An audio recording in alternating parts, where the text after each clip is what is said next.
I mean, most of the stuff I've been doing for a while now is basically functional 3D printed engines, different ones like Ford, Subaru, Chevy motors.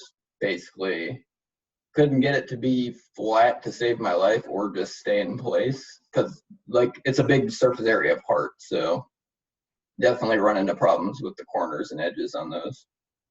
And I went through at least 6 or 7 plus other types of bed adhesion methods, different types of mats like bed covers, the blue painter's tape, green painter's tape. I even tried glue sticks, Elmer's glue, 2 or 3 different brands of hairsprays that were supposed to be the best, and pretty much none of them were as good as I needed it to be. Eventually, I did find this one, and right off the bat, it was very noticeably different and better to use than any other one that I have used. And to be honest, I haven't ran into any problems with it since, and it's been at least 8 months since I started using it, because no other one has been worth the time, at least for me.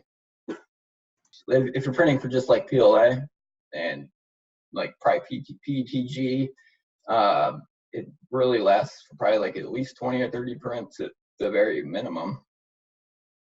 The biggest thing is I don't have to worry about it, so that's a big change, not having to check on it every like half hour or so.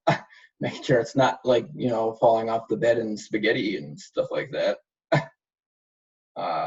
The other thing is a lot of the other adhesives that I've tried become really difficult to pull off of a build plate, and I use mainly glass build plates, so trying to pull a print off that's difficult, you're going to break it very easily.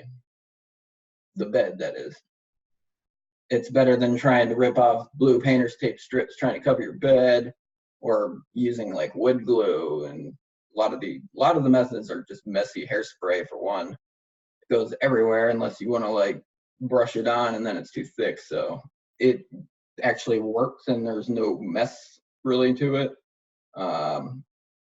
It's like no work to even apply it, and it's dry within like 30 seconds and ready to print. So